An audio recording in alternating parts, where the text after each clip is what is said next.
کہ آپ حدیث کو نہیں مانتے. آپ حدیث کو کیوں نہیں مانتے غامدی صاحب؟ میرا خیال یہ ہے کہ آپ نے علماء کی یہ باتیں بھی سنی ہوں گی اور آپ نے میری کتابیں بھی پڑھی ہوں گی. میں نے اسلام پر جو کتاب لکھی ہے اس میں پورا کا پورا دین بے کم و کاس جیسے میں سمجھتا ہوں بیان کر دیا ہے. یہ کتاب میزان کے نام سے شائع شدہ ہے. اس کتاب کو آپ کھولیے. اس کی ابتدا یہاں سے ہوتی ہے کہ دین کا تنہا ماخذ محمد الرسول اللہ صلی اللہ علیہ وسلم کی ذات والا صفات ہے. جس چیز کو آپ اپنی تقریر، تصویب، اپنے قول، فعل سے دین قرار دیں وہی دین ہے، اور قیامت تک اب وہی چیز دین قرار پائے گی جس کو آپ نے دین قرار دیا ہو. یہاں سے میری کتاب شروع ہوتی ہے. اس کے بعد میں نے آگے یہ لکھا ہے کہ رسالت میں آپ صلی اللہ علیہ وسلم سے یہ دین ہمیں کن صورتوں میں ملا ہے. یہاں سے کتاب کی ابتدا ہو رہی ہے. جو آیت آپ نے پڑھی ہے اگر آپ اس کا سادہ ترجمہ کر دیجئے اور میرے ان جملوں کو ان کے مقابل میں رکھ دیتے تو ایک ہی بات ہے. یعنی میرے نزدیک رسول اللہ صلی اللہ علیہ وسلم ہے جن سے ہم دین اخذ کرتے ہیں. جو چیز دین کو دین بناتی ہے وہ رسول اللہ صلی اللہ علیہ وسلم کی سینکشن ہے. یعنی رسول اللہ صلی اللہ علیہ وسلم نے کسی چیز کو اگر اپنے قول سے بیان کر دیا ہے، اپنے فعل سے بیان کر دیا ہے، کسی چیز کو آپ نے برقرار رکھا ہے جس کو اصطلاح میں تقریر و تصویب کہا جاتا ہے تو وہی دین ہے.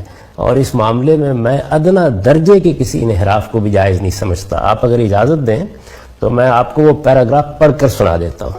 یعنی میری کتاب میزان کی ابتدا یہاں سے ہو رہی ہے. پہلا جملہ ہی یہ ہے کہ دین اللہ تعالیٰ کی ہدایت ہے جو اس نے پہلے انسان کی فطرت میں الہام فرمائی اور اس کے بعد اس کی تمام ضروری تفصیلات کے ساتھ اپنے پیغمبروں کی وساطت سے انسان کو دی ہے. اس سلسلے کے آخری پیغمبر محمد صلی اللہ علیہ وسلم ہیں. چنانچہ دین کا تنہا ماخذ اس زمین پر اب محمد صلی اللہ علیہ وسلم ہی کی ذات والا صفات ہے. یہ صرف انہی کی ہستی ہے کہ جس سے قیامت تک بنی آدم کو ان کے پروردگار کی ہدایت میسر ہو سکتی، اور یہ صرف انہی کا مقام ہے کہ اپنے قول و فعل اور تقریر و تصویب سے وہ جس چیز کو دین قرار دیں وہی اب رہتی دنیا تک دین حق قرار پائے. یہ میرا موقف ہے. میرا احساس یہ ہے کہ جو لوگ یہ بات کرتے ہیں انہوں نے یا تو سر سید کو اور پرویز صاحب کو نہیں پڑھا اور یا پھر مجھے نہیں پڑھا. عام صاحب، پرویز صاحب کی حدیث کے بارے میں جو فکر ہے اگر ہم اس کی تلخیص کریں تو وہ حدیث کو کوئی دینی اور شرعی حجت تسلیم نہیں کرتے ہیں. وہ نبی صلی اللہ علیہ وسلم کے تشریح ارشادات کو وقتی اور ہنگامی فیصلہ قرار دیتے ہیں.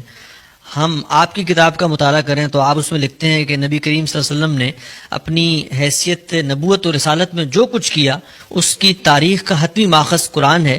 یہ چیز حدیث کے دائرے میں نہیں آتی کہ وہ کسی نئے حکم کا ماخذ بن سکے. اور پھر آپ آگے چل کے لکھتے ہیں کہ حدیث جو ہے وہ دین کے اندر کسی عقیدے اور عمل کا اضافہ ہی نہیں کرتی. تو کیا فرق ہے آپ کی اور پرویز صاحب کی فکر میں؟ آپ دونوں ایک ہی بات کہہ رہے ہیں. یہ جو باتیں آپ نے میری نسبت سے بیان کی ہیں یہ اس طرح نہیں ہے، نہ میں نے اس طریقے سے ان کو لکھا ہے. پہلی بات تو یہ سمجھ لیجئے کہ میرے اور ان کے مابین فرق یہ ہے کہ ان کے نزدیک قرآن مجید دین کا اصل ماخذ ہے. قرآن مجید دین کا تنہا ماخذ ہے. قرآن مجید میں جو کچھ بیان ہوا ہے صرف وہ دین ہے. اور آپ یہ دیکھیے یہ کتب شمالی اور کتب جنوبی کا فرق ہے. میں یہ کہہ رہا ہوں محمد الرسول اللہ دین کا تنہا ماخذ ہے. محمد الرسول اللہ صلی اللہ علیہ وسلم نے جو کچھ دین کی حیثیت سے پیش کیا ہے وہ دین ہے. اس کے بعد میں یہ بتا رہا ہوں اپنی کتاب میں، اگر آپ اسی پہلے صفحے کو دیکھیں کہ محمد الرسول اللہ صلی اللہ علیہ وسلم سے یہ دین کن صورتوں میں ملا ہے، تو میں نے بتایا ہے کہ قرآن کی صورت میں ملا ہے. یعنی دین کا ماخذ محمد الرسول اللہ صلی اللہ علیہ وسلم کی ذات والا صفات ہے. انہوں نے ہم کو قرآن دیا ہے. پھر میں یہ کہتا ہوں انہوں نے ایک دوسری چیز دی ہے، انہوں نے ہمیں سنت دی ہے.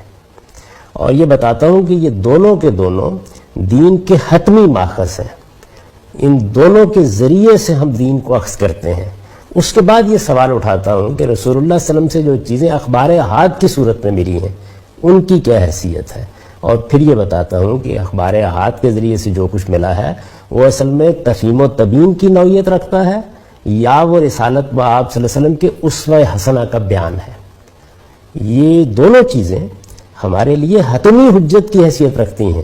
ان کے بارے میں آگے چل کر یہ بیان کر رہا ہوں کہ یہ حدیث کا دائرہ ہے، اور پھر اس کے بعد دیکھیے کہ حدیث کی حجیت جس کو آپ کہتے ہیں وہ میں نے کن الفاظ میں اپنی اس کتاب میں بیان کی ہے۔ مجھے تعجب ہوتا ہے کہ یہ سب باتیں لوگ یہ سب پڑھ کے کہہ رہے ہیں۔ میں نے پہلے حدیث کا دائرہ متعین کیا ہے کہ وہ کن موضوعات سے متعلق مواد اپنے اندر رکھتی ہے، یعنی وہ یا تو تفہیم و تبیین کو اپنے اندر رکھے گی یا پھر رسالت باب صلی اللہ علیہ وسلم میں اسوہ حسنہ کا بیان ہوگی۔ اس دائرے کو متعین کرنے کے بعد میں نے لکھا ہے اس دائرے کے اندر البتہ حدیث کی حجت ہر اس شخص پر قائم ہو جاتی ہے جو اس کی صحت پر مطمئن ہو جانے کے بعد رسول اللہ صلی اللہ علیہ وسلم کے قول و فعل یا تقریر و تصویب کی حیثیت سے اسے قبول کر لیتا ہے۔ اس سے انحراف پھر اس کے لیے جائز نہیں رہتا، بلکہ ضروری ہو جاتا ہے کہ آپ کا کوئی حکم یا فیصلہ اگر اس حدیث پہ بیان کیا گیا ہے تو اس کے سامنے سر تسلیم خم کر دے۔ اس سے زیادہ صریح، اس سے زیادہ واضح الفاظ میں حدیث کی حجت کس شخص نے بیان کی ہے؟